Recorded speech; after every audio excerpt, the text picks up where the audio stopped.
Telugu big boss season 8 మొన్న ఆదివారం start అయిన విషయం తెలుసు మనకు. అంటే సోమవారం ఎపిసోడ్ ఆల్రెడీ రివ్యూ పెట్టాను. నిన్న మంగళవారం అంటే నిన్న నామినేషన్స్ జరిగాయి. అంటే మొత్తం సండే మనకు తెలుసు 14 మంది వచ్చారు. అందులో నాకు 6 మాత్రమే తెలుసు. ఒక పరిచయం అంటే పేర్లు కానీ వాళ్ళ ఫేసులు కానీ, మిగతా 8 మంది తెలియదు. అందులో 4 కన్నడ వాళ్ళు. బట్ ఆ రోజు మణికంఠ కొంచెం గుర్తుండిపోయాడు ఫినిషింగ్ టచ్లో. ఇక సోమవారం ఎపిసోడ్లో కూడా మణికంఠ చుట్టూ తిరిగింది. ఆ తర్వాత కొంచెం నాకు ఈ అమ్మాయి నచ్చింది, ఎవరు మన ఆర్జీవీ హీరోయిన్ సోనియా.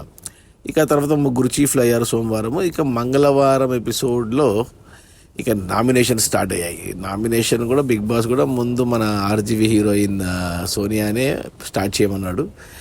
అంటే ఇక్కడ 3 చీఫ్లని అంటే వాళ్ళు నామినేట్ చేయకూడదు అన్నాడు. సేమ్ క్యాప్టెన్సీ మాదిరే. క్యాప్టెన్ అప్పుడు ఒక్కడే ఉండే, ఇప్పుడు 3 నామినేట్ చేయకూడదు. మిగిలిన 11 మంది అంటే ఇంకా 10 మంది మిగులుతారు. 10 మందిలో నుంచి 2 నామినేట్ చేయాలి. ఈ అమ్మాయి ఇంకా మామూలుగానే రెచ్చిపోతుంది సూర్య. ఇక నామినేట్ చేసింది బేబక్కని అండ్ మన ప్రేరణని, మన కన్నడ ప్రేరణ, మన ప్రేమలాగా ఉంటుంది కదా ప్రేరణ అని. ఇక బేబక్క మామూలుగా ఇంకా డిఫెండ్ చేసుకోలేకపోయింది. కానీ ప్రేరణతో పెద్ద గొడవ అయింది. మన కూల్గా మన సోనియా బాగా ట్రిగర్ చేసింది. ప్రేరణ అవుట్ ఆఫ్ కంట్రోల్ అయిపోయింది.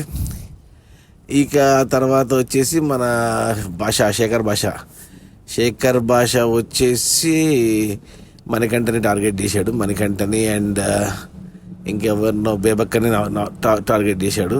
ఇక మణికంఠ తెలివిగా క్లెవర్గా కొద్దిగా బాగానే సమాధానాలు చెప్పాడు శేఖర్ భాషకి. శేఖర్ భాష కూడా మంచి మాటకారి, బాగానే చేసుకున్నారు ఇద్దరు.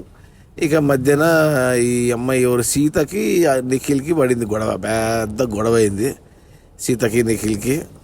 ఇక మన యష్మి ఏమో కొద్దిగా బాగానే మేనేజ్ చేస్తుంది, బాగానే కూల్గా ఉండడానికి ట్రై చేస్తుంది, పర్లేదు.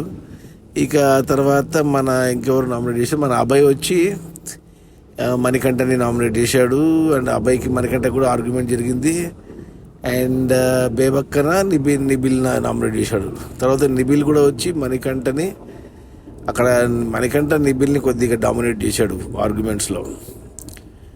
అందరు నవ్వుకున్నారు కూడా, పాపం నిబిల్కి సరైన పాయింట్స్ లేవనేసి.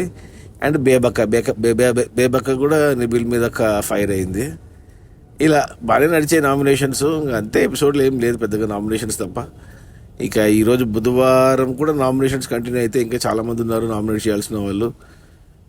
మరి ఈ 3 చీఫ్లని నామినేషన్స్ చేయకూడదన్నాడు. మరి 3 సేవ్ చేస్తాడా, లేకపోతే వాళ్ళ 3లో నుంచి ఒక్కరు మాత్రమే నామినేట్ కావాలి లేదా 2 నామినేట్ కావాలి అని మెలకపెట్టి వాళ్ళకి గొడవ పెడతాడా బిగ్ బాస్ అనేది చూడాలి. నో క్యాప్టెన్ నో ఇమ్యూనిటీ అన్నాడు, కానీ అంతా అబద్ధమే. అది ఈ ఎపిసోడ్ బాగానే ఉంది. ఇక ఈ బుధవారం ఎపిసోడ్ ఎలా ఉంటుందో నామినేషన్ చూడాలి. ఆ తర్వాత డిసైడ్ చేయాలి ఎవరికి ఓట్ వేయాలి అనేసి. Okay, bye.